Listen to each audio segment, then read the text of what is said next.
morning! Magandang umaga! Another day, another vlog!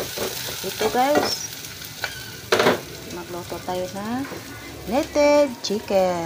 My favorite. Isa lang tayo na sibuyas sa bawang.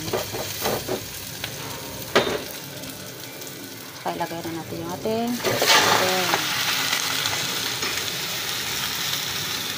So, dapat natin ilagay yung egg. Maya na lang.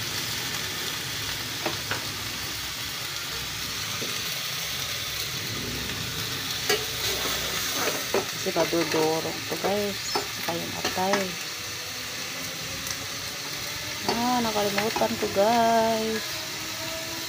Kasi matigas itong ano guys chicken.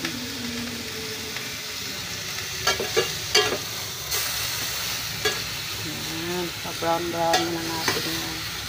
Pag na-brown na, hapis ating itlog. Sipit. Na-brown na guys. Saka natin lagyan ng water.